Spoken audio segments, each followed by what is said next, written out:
اپنے سماج اور معاشرے میں دیکھتے ہیں اور بہت سارے مسلمانوں کو دیکھتے ہیں تو ان کی راہ کسی اور طرف جاتی ہے، بجائے اس کے کہ وہ بھوکے پیاسے رہیں، صوم رکھیں، خود بھی کھاتے ہیں اور دوسروں کو بھی سبیلیں لگا کے شربت پلاتے ہیں، بریانی پکا کے کھلاتے ہیں اور شربت پلاتے ہیں۔ اور افسوس کی بات یہ ہے کہ اس کی جو وجہ بیان کرتے ہیں اس وجہ کی بنا پر بھی ایسا نہیں ہونا چاہیے۔ سبیلیں کیوں لگاتے ہیں؟ جب ان سے پوچھا جائے کہ بھئی آپ سبیلیں لگا رہے ہو، شربت پلا رہے ہو، تو بولتے ہیں اس لیے لگاتے ہیں کہ آج کے دن اللہ کا کوئی ایک نیک بندہ جو اللہ کا بڑا پیارا تھا، بڑا محبوب تھا، اس کو بھوکا پیاسا شہید کر دیا گیا تھا، تو ہم چاہتے ہیں کہ اس بھوکے پیاسے شہید کی یاد میں سبیلیں تقسیم کریں۔ ایسا ہونا چاہیے۔ ہونا تو یہ چاہیے کہ اگر کوئی بھوکا پیاسا شہید ہوا ہے تو اس کے دکھ اور غم میں ہم بھی بھوکے پیاسے رہیں، معقول بات تو یہ ہے۔ تو وہ بھوکا پیاسا شہید ہوا اس لیے ہم خوب کھا رہے ہیں، خوب پی رہے ہیں، یہ تو الٹی بات ہے نا۔ یعنی بالکل یہ جیسے نصرانی گمراہ ہو گئے، نصرانی جو اپنے آپ کو کرسچن کہتے ہیں یا مسیحی کہتے ہیں، وہ مسیحی نہیں ہے، عیسیٰ علیہ السلام کے راستے پہ ہے نہیں، اس لیے ان کو ہم مسیحی نہیں کہتے، ان کو عیسائی نہیں کہتے، وہ تو نصرانی ہے کہ انہوں نے راستہ چھوڑ دیا، اللہ نے ان کا یہ نام دیا ہے، وہ بھٹک گئے۔ ان کا ماننا یہ ہے کہ عیسیٰ علیہ السلام کو صلیب پہ چڑھا دیا گیا، موت دے دی گئی، صلیب پہ چڑھا کے پھانسی دے دی گئی۔ اب جس صلیب پہ چڑھا کے انہیں موت دے دی گئی، پھانسی دے دی گئی، سزا دے دی گئی، اس صلیب کو توڑنا چاہیے کہ اس صلیب کی پوجا کرنی چاہیے؟ معقول تو یہی ہے کہ جب میرے نبی کو سولی دے دی گئی تو جہاں بھی میں سولی دیکھوں گا توڑ دوں گا، صلیب توڑ دوں گا، معقول یہ ہے۔ لیکن انہوں نے الٹا کیا کیا کہ صلیب کو عزت دینے لگے، صلیب کو احترام دیتے ہیں، صلیب کی پوجا کرتے ہیں، کوئی بھی مصیبت آئی یہاں صلیب بناتے ہیں، ایسے ایسے کر کے گلے میں صلیب لٹکائے رہتے ہیں ہر دم۔ یہ کیا ہے؟ یہ تو معقول کے بھی خلاف ہے۔ اسی لیے جو کہتے ہیں بعض لوگ، اگرچہ غلط لوگ پڑھتے ہیں لیکن شعر کا معنی صحیح ہے اور جو لوگ پڑھتے ہیں انہی پہ فٹ ہوتا ہے کہ خدا جب دین لیتا ہے تو عقلیں چھین لیتا ہے۔ جو لوگ صحیح دین سے برگشتہ ہو جاتے ہیں تو ان کی عقل بھی سلامت نہیں رہتی، اس لیے کہ عقل صحیح کب سوچتی ہے؟ جب سوچنے کا جو صحیح طریقہ ہے، عقل کے سوچنے کو بصیرت کہتے ہیں۔ کیا کہتے ہیں؟ بصیرت۔ اور آنکھ سے دیکھنے کو کیا کہتے ہیں؟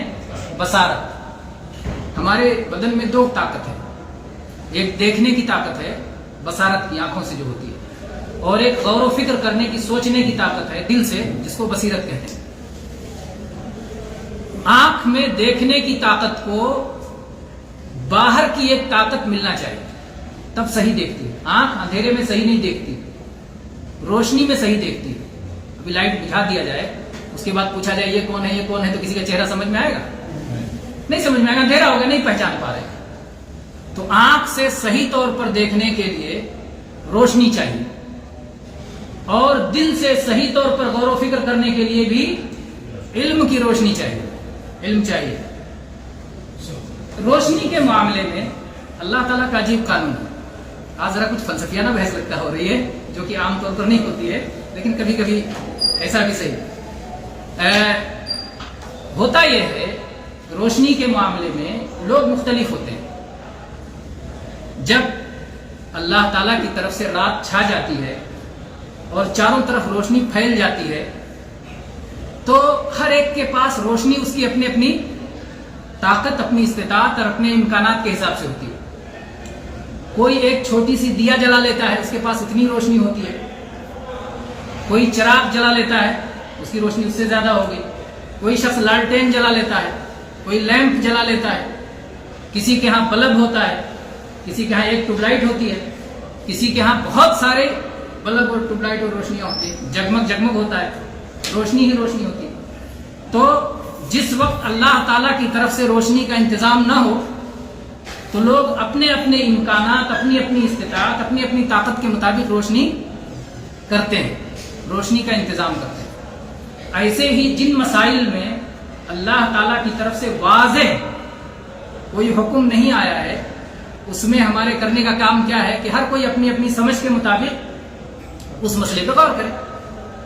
کوئی کچھ سمجھے گا، کوئی کچھ سمجھے گا، کوئی کچھ سمجھے گا۔ سب کو روشنی اللہ نے دی ہے، کسی کو کم ہے، کسی کی زیادہ ہے، کسی کی سوجھ بوجھ کم ہے، کسی کی سوجھ بوجھ زیادہ ہے، کسی کی عقل کم ہے، کسی کی عقل زیادہ ہے، اس کے بیک گراؤنڈ پس منظر کے حساب سے، اس کی تعلیم، اس کی ثقافت، اس کے میل جول، اس کا مطالعہ، اس کا تجربہ کے حساب سے سب کے یہاں روشنی کم زیادہ ہے نا؟ جیسے دنیاوی امکانات، مادی امکانات کے لحاظ سے مادی روشنی کم زیادہ ہے، ویسے ہی علمی امکانات کے لحاظ سے علمی روشنی کم زیادہ ہے۔ میرے خیال سے بات واضح ہوگی انشاءاللہ۔ لیکن جب دن ہوتا ہے اور اللہ کا آفتاب عالم تاب، سورج نکل آتا ہے، تب چراغ جلانے کی ضرورت ہے، لیمپ والے کو لیمپ جلانے کی ضرورت ہے، لالٹین والے کو لالٹین جلانے کی ضرورت ہے، دیا والے کو دیا جلانے کی ضرورت ہے۔ اس وقت جب اللہ کا سورج نکل آئے تو سارے لوگ اپنے اپنے چراغ بجھا دو، اللہ کا سورج نکل آیا ہے، یہ روشنی سب کے لیے کافی ہے۔ اسی طرح سے جس مسئلے میں اللہ کا حکم آ جائے، اللہ کی طرف سے وحی آ جائے، قرآن پاک کی آیت آ جائے، اس سلسلے میں لوگوں کو اپنے عقلی پہلوانی، عقلی سوچ اور اپنی بناوٹی باتوں کو کیا کرنا چاہیے؟ چھوڑ دینا چاہیے۔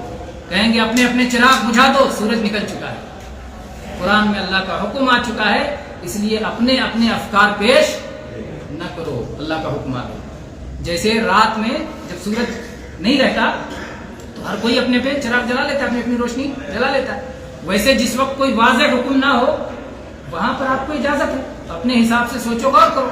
لیکن جہاں اللہ کا سورج نکل آئے، اللہ کی وحی آ جائے، اللہ کی روشنی آ جائے، اللہ کی طرف سے علم آ جائے، تو پھر کیا ہے؟ سارے لوگ اپنے افکار بند کر دو۔ یہی حکم ہے قرآن پاک میں اللہ کا۔ اللہ تعالیٰ نے فرمایا یا ایھا الذین آمنوا لا تقدموا بین یدی اللہ ورسولہ، لا تقدموا، اے وہ لوگوں جو ایمان لائے ہو، اللہ اور اس کے رسول سے آگے نہ بڑھو۔ اللہ رسول کا حکم آ گیا، وہیں سر تسلیم خم کر دینا۔ تو یہ بتانے کے لیے بات یہاں سے چلی تھی کہ جب محرم کے مہینے میں ہم لوگ نکلتے ہیں، میں عاشورہ کا صوم رکھنے سے اللہ تعالیٰ 1 سال کے گناہ معاف فرما دیتا ہے۔ یہ ساری چیزیں ہیں جو کہ محرم کے مہینے میں ہونا چاہیے۔ اور یہ پورا دین جو محمد رسول اللہ صلی اللہ علیہ وسلم کے ذریعے ہم تک آیا ہے، وہ محمد صلی اللہ علیہ وسلم کی زندگی ہی میں اللہ نے مکمل کر دیا تھا۔ اس کو ایسا نہیں تھا کہ وہ دین ناقص ہو، تو اللہ تعالیٰ نے یہ دین مکمل کر دیا، اور اس کے بعد میں اس دین کو اللہ نے محفوظ بھی کر دیا ہے۔ تو یہ دین مکمل بھی ہے اور محفوظ بھی ہے۔ نبی صلی اللہ علیہ وسلم کی وفات کے بعد اب اس دین میں کسی قسم کا کوئی اضافہ نہیں کیا جا سکتا ہے، اور نہ ہی کسی قسم کی کمی کی جا سکتی ہے، نہ اضافہ کیا جا سکتا ہے، نہ ہی کمی کی جا سکتی ہے۔ اس لیے جو لوگ بعد میں نبی صلی اللہ علیہ وسلم کی وفات کے بعد ہونے والے کسی واقعے کی وجہ سے کوئی حرکت کرتے ہیں تو ان کو کہا جائے گا کہ وہ ایسی حرکت